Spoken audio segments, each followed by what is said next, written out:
Hi అండి, అందరికీ నమస్తే. Welcome to our Ammulak YouTube channel. అందరూ బాగున్నారా? నేను చాలా బాగున్నానండి. సో ఈరోజు వీడియో వచ్చేసి ఎండు చేపలండి. ఎండు చేపల కర్రీ గురించి, తయారు చేసే విధానం గురించి చెప్పే ముందు ఒకసారి దీని గురించి కొన్ని మాటలు చెప్తానండి. ఎండు చేపలు అంటే ఎందుకు ఇష్టం లేదు, నాన్ వెజ్ తినే వాళ్ళ గురించి నేను మాట్లాడుతుంది. ఓన్లీ వెజిటేరియన్ వాళ్ళకి మనము దీని గురించి మనం ఏం చెప్పలేము. సో నాన్ వెజ్ తినేవాళ్ళు ఈ ఎండు చేపలు కొంతమంది తినరండి. అది ఎందుకు అంటే మెయిన్ కారణం వచ్చేసి స్మెల్ అండి. ఎండు చేపలు అంటే స్మెల్ ఎక్కువ ఉంటాయి కాబట్టి తినరు కొంతమంది. ఇది స్మెల్ అనేది లేకుండా చేసుకొని ఒక్కసారి కనుక ఈ విధంగా తింటే ఇంకోసారి మళ్ళీ చేయమనేసి చెప్తారండి ఇంట్లో. అంత బాగుంటుంది.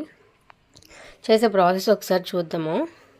ముందుగా ఎండు చేపలు నేను వీడియోలో చూపించినట్లుగా ముందు తీసేసి ఫిష్ని శుభ్రంగా మనకి ఏ సైజు కావాలంటే ఆ సైజు ముక్కలు కల్లా విరిగి చేసుకొని ఖచ్చితంగా 3-4 సార్లు అయినా సరే పైన సైడ్లు గీరుకుంటూ చక్కగా కడుక్కోవాలండి.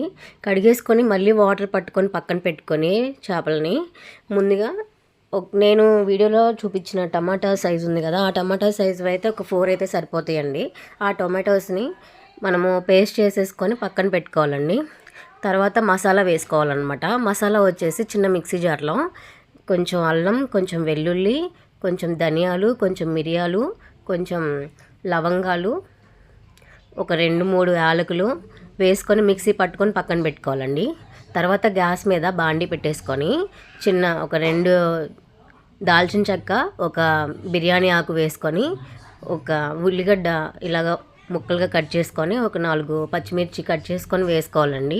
ఈ ఒక 2 మినిట్స్ వేగిన తర్వాత మనము టమాటో క్యూర్ చేసుకొని పెట్టుకున్నాం కదా, ఒక 4 కరివేపాకు డబ్బలు వేసుకొని మనము టమాటోస్ పేస్ట్ చేసి పెట్టుకున్నాం కదా, ఆ పేస్ట్ని ఈ ఉల్లిపాయల మిశ్రమంలో వేసేసుకొని బాగా ఒకసారి కలుపుకొని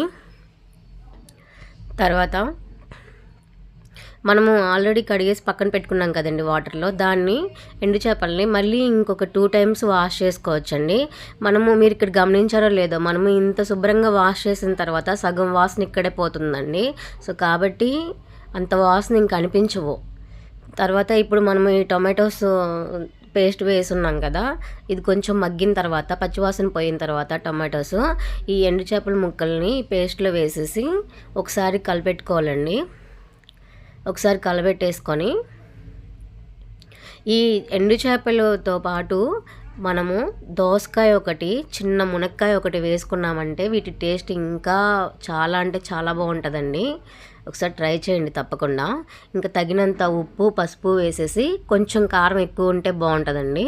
కారం కూడా వేసుకొని ఒకసారి కలబెట్టుకొని బాగా వాటర్ మనం ఇంకా వేరేవేం వేసుకో అవసరం లేదండి. మనము ఈ టొమాటోస్ది పేస్ట్ వేసాం కదా, అది ఒకసారి జార్లో కొంచెం తులిపినట్టుగా వాటర్ పోసేసుకున్నా సరిపోద్దండి. కొద్దిగా ఇలా మూత పెట్టుకొని మగ్గ పెట్టుకుంటే చూసారు కదా చిక్కబడుతుంది అనమాట. కొంచెం దగ్గరకు వచ్చిన తర్వాత మనము ఇది మసాలాది మిశ్రమం వేసుకున్నాం కదా, అల్లం పేస్ట్ దాన్ని కూడా వేసేసుకొని ఒకసారి బాగా కలుపుకొని ఇప్పటికే అసలుకి మీకు తెలుస్తుందండి, ఇంకా మనకి ఎండు చేపలు అన్న వాసన అయితే మాత్రం అసలుకి ఉండదన్నమాట.